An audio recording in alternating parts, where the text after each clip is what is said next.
नमस्कार, देवभूमि उत्तराखंड देख रहे हैं आप। आपके साथ मैं हूं हर्ष त्यागी। विधानसभा चुनाव से ठीक 2 दिन पहले शनिवार को प्रधानमंत्री नरेंद्र मोदी रुद्रपुर पहुंचे। दोपहर में वो एक जनसभा को संबोधित करेंगे। कुछ ही देर में यह जनसभा होने वाली है और बीजेपी सांसद अजय भट्ट ने रैली की सफलता के लिए मैदान में संगठन के पदाधिकारियों के साथ भूमि पूजन और हवन यज्ञ किया।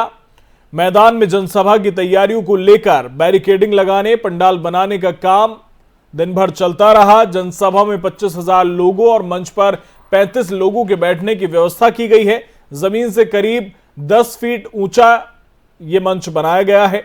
सुरक्षा घेरे जो हैं वो जनता से जो दूरी है वो करीब 60 फीट रखी गई है और जनसभा स्थल पर लोहे की बैरिकेडिंग की गई है।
उत्तराखंड विधानसभा चुनाव का प्रचार बस कुछ ही घंटों में थम जाएगा। ऐसे में भारतीय जनता पार्टी के स्टार प्रचारकों ने पूरी ताकत झोंक दी है। इसी कड़ी में गृहमंत्री अमित शाह धनौल्टी समेत अन्य स्थानों पर चुनावी हुंकार भरने जा रहे हैं। चुनाव प्रचार के लिए जब कुछ ही घंटे शेष रह गए हैं तो इस दौरान भी स्टार प्रचारकों की ताबड़तोड़ सभाएं निर्धारित की गई हैं। अमित शाह टिहरी गढ़वाल जिले के धनौल्टी में सभा कर चुनावी हुंकार भरेंगे। इसके बाद वे हरिद्वार में गंगा पूजन कार्यक्रम में शामिल होंगे। इसके बाद शाम को अमित शाह देहरादून जनपद की रायपुर और सहसपुर विधानसभा क्षेत्रों में चुनावी सभाओं को संबोधित करेंगे। वहीं रक्षा मंत्री राजनाथ सिंह यमकेश्वर, सल्ट, रामनगर में सभाओं को संबोधित करेंगे। इसके अलावा योगी आदित्यनाथ भी गढ़वाल मंडल में बीजेपी के पक्ष में माहौल बना रहे हैं।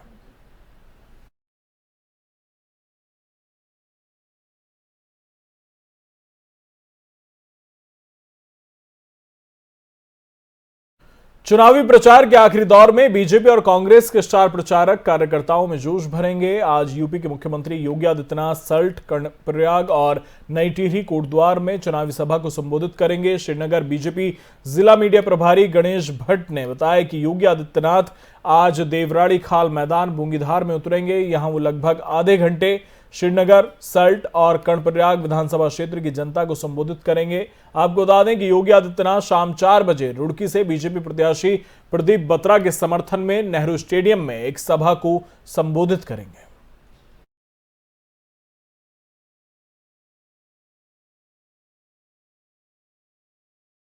कर्नाटक में उपजे हिजाब विवाद के बाद अब उत्तराखंड के सीएम पुष्कर सिंह धामी ने बयान दिया। उन्होंने कहा कि हमारी सरकार बनने पर शपथ ग्रहण करते ही यूनिफॉर्म सिविल कोड का ड्राफ्ट तैयार करेंगे। मुख्यमंत्री ने कहा कि उत्तराखंड की सांस्कृतिक आध्यात्मिक विरासत की रक्षा के लिए बीजेपी सरकार अपने शपथ ग्रहण के तुरंत बाद एक कमेटी गठित कर यूनिफॉर्म सिविल कोड का ड्राफ्ट तैयार करेगी। सरकार अपने शपथ ग्रहण के तुरंत बाद न्यायविदों, सेवानिवृत्त जनों, समाज के प्रबुद्ध जनों और अन्य स्टेक होल्डरों की एक कमेटी गठित करेगी जो कि उत्तराखंड राज्य के लिए यूनिफॉर्म सिविल कोड का ड्राफ्ट तैयार करेगी। इस यूनिफॉर्म सिविल कोड का दायरा विवाह, तलाक, जमीन जायदाद और उत्तराधिकार जैसे विषयों पर सभी नागरिकों के लिए समान कानून, चाहे वो किसी भी धर्म में विश्वास रखते हों, होगा। ये यूनिफॉर्म सिविल कोड संविधान निर्माताओं के सपनों को पूरा करने की दिशा में एक अहम कदम होगा और संविधान की भावनाओं को मूर्त रूप देगा। ये भारतीय संविधान के आर्टिकल 44 की दिशा में भी एक प्रभावी कदम होगा जो देश के सभी नागरिकों के लिए समान नागरिक संहिता की संकल्पना प्रस्तुत करता है। सर्वोच्च न्यायालय ने भी समय समय पर इसे लागू करने पर जोर ही नहीं दिया, बल्कि कई बार इस दिशा में कदम नहीं उठाने के लिए भी नाराजगी व्यक्त की है। उत्तराखंड के विधानसभा चुनाव को जीतने के लिए भारतीय जनता पार्टी ने एड़ी चोटी का जोर लगाया हुआ है। यही कारण है कि भारतीय जनता पार्टी के स्टार प्रचारक लगातार मैदान में हैं और बीजेपी प्रत्याशियों के पक्ष में मतदान करने की लोगों से अपील कर रहे हैं। इसी के चलते उत्तराखंड के मुख्यमंत्री पुष्कर सिंह धामी बाजपुर पहुंचे, जहां पुष्कर सिंह धामी ने बीजेपी प्रत्याशी राजेश कुमार के पक्ष में जनता से वोट करने की अपील की। इस दौरान मुख्यमंत्री पुष्कर सिंह धामी ने कहा कि इस बार प्रदेश में भारतीय जनता पार्टी 60 से अधिक सीटों पर जीत हासिल करेगी।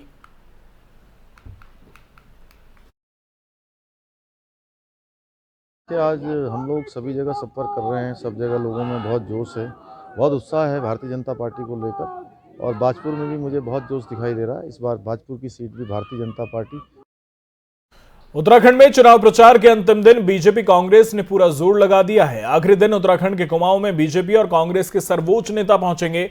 सीएम धामी के क्षेत्र खटीमा में प्रियंका गांधी पहुंच रही हैं, वहीं रुद्रपुर में पीएम मोदी पहुंच रहे हैं। खटीमा में प्रियंका गांधी को सुनने के लिए काफी भीड़ इकट्ठी हुई। बेरोजगारी से आजादी दिलाने का चुनाव कहकर प्रियंका गांधी जनता को कांग्रेस के पक्ष में अपील करने के लिए कहती नजर आई।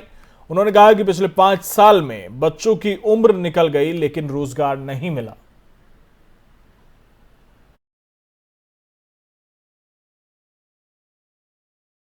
देहरादून में असम के मुख्यमंत्री हिमंता बिस्वा शर्मा ने प्रेस वार्ता कर कहा कि बीजेपी दोबारा सत्ता में लौटेगी। उन्होंने कहा कि उत्तराखंड में मोदी धामी लहर बरकरार है। साथ ही उन्होंने राहुल गांधी पर निशाना साधते हुए कहा कि कांग्रेस को जिन्ना से जोड़ा और कहा कि कांग्रेस तुष्टीकरण की राजनीति कर रही है, वो देश को तोड़ना चाहती है। कांग्रेस हिजाब के पक्ष में खड़ी है। उन्होंने कहा हमने असम में मदरसे बंद किए हैं, असम के मंदिरों के 5 किलोमीटर के दायरे में बीफ पर प्रतिबंध लगाया है। साथ ही यह भी कहा कि मोदी जी पॉजिटिव सेकुलरिज्म की राजनीति कर रहे हैं। ग्रीनफील्ड एयरपोर्ट बहुत कम जगह में हुआ है, उत्तराखंड में हुआ है। तो राजनीति तो विकास का भी, लेकिन ये लोग हिजाब का बात बोल के, मुस्लिम यूनिवर्सिटी का बात बोल के, मद्रसा टीचर को तनख्वाह देने का बात बोल के, नमाज का दिन बंद करने का बात बोल के, ये लोग तो ये तुष्टीकरण का राजनीति बना दिया। कोई बीजेपी से बोला है कि मंगलवार हनुमान का दिन है, बंद रहेगा वो दिन।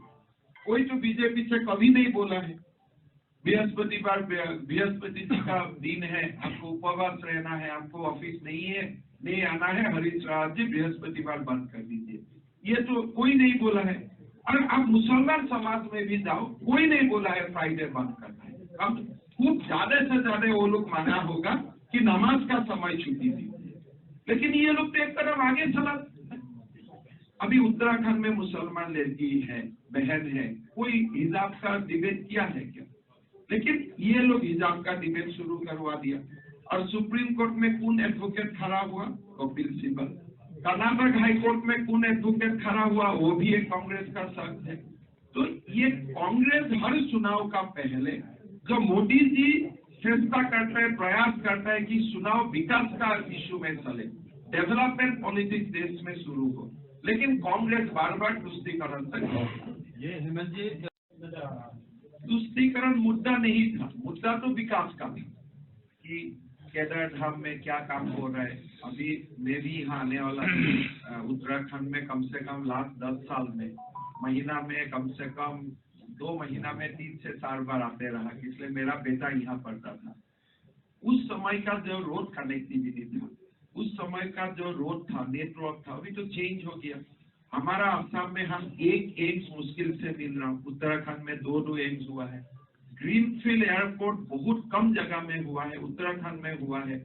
तो राजनीति तो विकास का भी, लेकिन ये लोग हिजाब का बात बोल के, मुस्लिम यूनिवर्सिटी का बात बोल के, मद्रसा टीचर को तनख्वाह देने का बात बोल के, नमाज का दिन बंद करने का बात बोल के, ये लोग तो ये तुष्टीकरण का राजनीति बना दिया।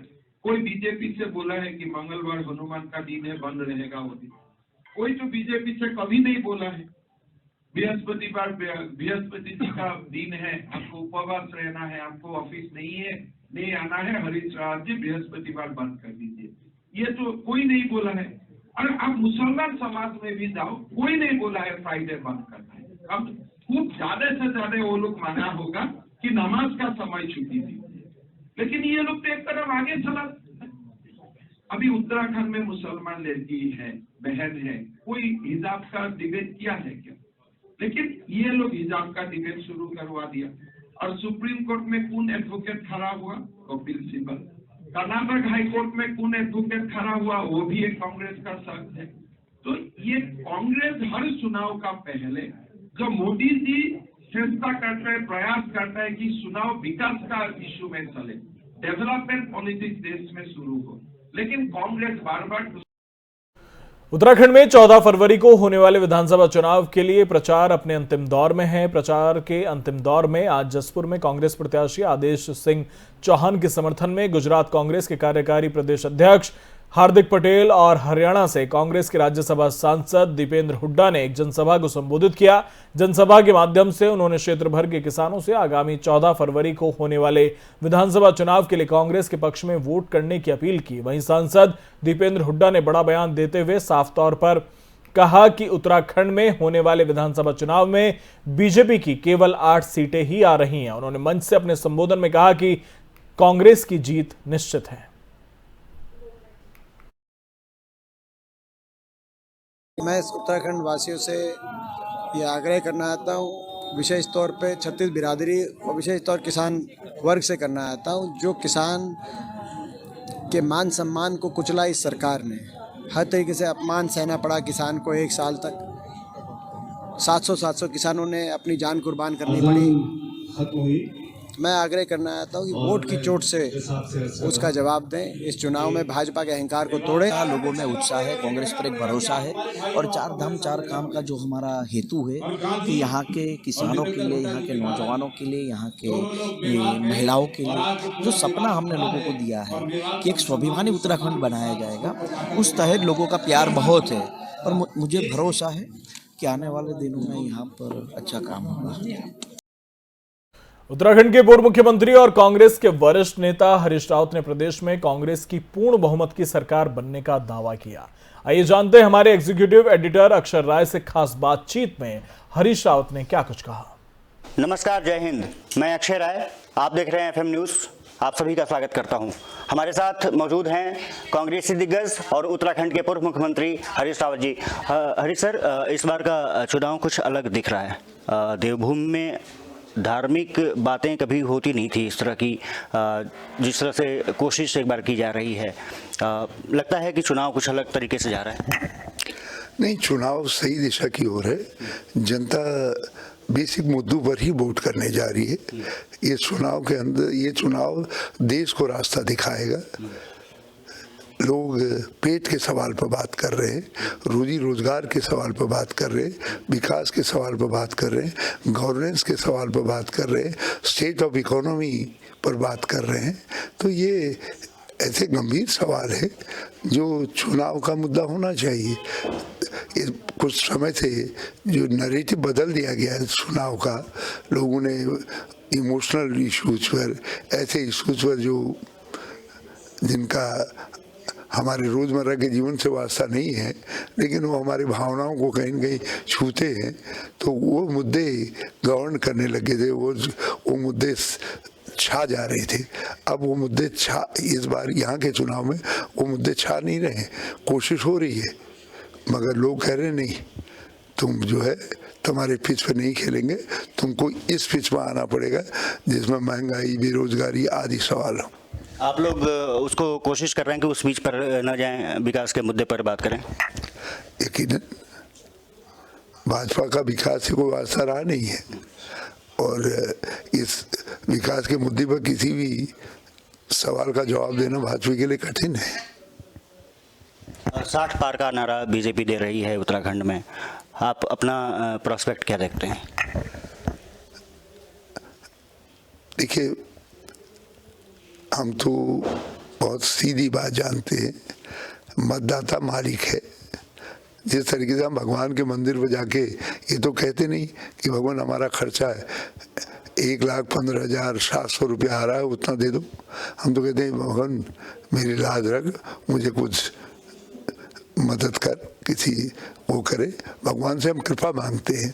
तो लोकतंत्र में हम तो जनता से कृपा मांग रहे हैं कि हमको इतने सम संख्या दे दो कि हम एक स्थिर मजबूत सरकार दे सकें 5 साल चलने वाली, और भाजपा से जो उनके सेंट्रल लीडरशिप है उसको उसके दबोचने से बचे रहें, और ताकि 5 साल जनता की निष्ठापूर्वक सेवा कर सकें। और भाजपा जो है घमंड में कहती है 60 पार। 2016 मैं धीरे धीरे मैं महसूस करता हूँ कि आम आदमी जब उस नारे को सुनता है तो वो बुदबुदाता है, कहता है कि आपके करेंगे हम तुमको तड़ी पार। तो ये तड़ी पार करने वाले और 60 पार होना चाहने वालों के बीच में संघर्ष है। सर एक चीज़ और है कि 2016 में आपको बहुत बड़ा झटका लगा था, सरकार हारना कि आपने बचा ली, सीबीआई का सामना करना पड़ा। उसके बाद भी जो लोग गए छोड़ करके, 2 लोग वापस भी आ गए, तो उनको किस तरह से आप एडजस्ट कर रहे हैं, वो किस तरह से पार्टी में एडजस्ट हो रहे हैं? पार्टी का महत्वपूर्ण नेता है कांग्रेस में, ओल्ड टाइमर न्यू कमर का कोई सवाल नहीं है। यहाँ पार्टी में आप आए, आपको पार्टी आपकी उपयोगिता के हिसाब से सम्मान देती है, तो दोनों को भी वो सम्मान मिल रहा है जो जिस सम्मान के वो हकदार है। उनके आने से बेनिफिट होगा आपको? होगा, क्योंकि पार्टी के मजबूत नेता सामाजिक कार्यकर्ता तो ही हैं। राजनीतिक तौर पर भी मैं महसूस करता हूं कि भाजपा की मनोवैज्ञानिक हार, घबराहट पैदा हुई उनमें इन लोगों के टूट करके कांग्रेस में आने से। प्रधानमंत्री मोदी कभी भी बोलते हैं तो आप केंद्र में रहते हैं, जब वो हमला करते हैं तो कांग्रेस का बहुत ज़्यादा नाम लेते हैं, राहुल प्रियंका के नाम होते हैं, लेकिन आप केंद्र में होते हैं, तो आपको लगता है कि आप उनके लिए बड़ा खतरा हैं? मैं नहीं कह सकता, मैं तो एक साधारण राजनीतिक कार्यकर्ता हूँ। यदि वो हमको इतनी इज्जत बख्श रहे हैं कि हमारा जिक्र कर दे रहे हैं, कुछ बात कर दे रहे हैं, तो मैं इसको अन्य संदर्भ में नहीं लेता, और मैं उनसे तुलना करना चाहूँगा। मैं एक छोटे से राज्य का राजनीतिक कार्यकर्ता हूँ जिसकी राज्य में भी अपनी पूरी स्वीकार्यता नहीं है, और वो देश के अंदर स्वीकार्य व्यक्तित्व हैं, तो हमारी उनसे तुलना नहीं है।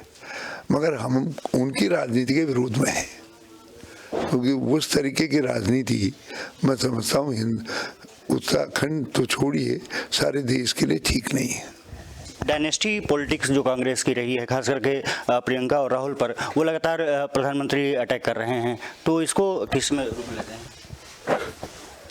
जब वक्त पड़ा वतन के वास्ते खून हमने दिया, जब बाहर आई तो कहते हो तेरा काम नहीं। आज़ादी की लड़ाई में कोई परिवार है जिसकी 3 पीढ़ियां 1 साल जेल में रही हों, और उसके बाद भी जिनका राष्ट्र निर्माण में इतना बड़ा योगदान हो, और इस समय भी वो व्यक्तिगत तौर पर तो दे आर सफरर। उन्होंने यंग एज में अपने लोग खोए हैं, और उनमें राहुल गांधी, राजीव गांधी जैसे व्यक्तित्व भी सम्मिलित हैं। प्रियंका गांधी दौरे पर आ रही हैं, राहुल जी दौरे पर रहे हैं, उसको लेकर के भी हमला बोला है कि कांग्रेस के पास और नेता नहीं है, यही सिर्फ दोनों लोग बचे हुए हैं जो कि उत्तराखंड पहुंच रहे हैं।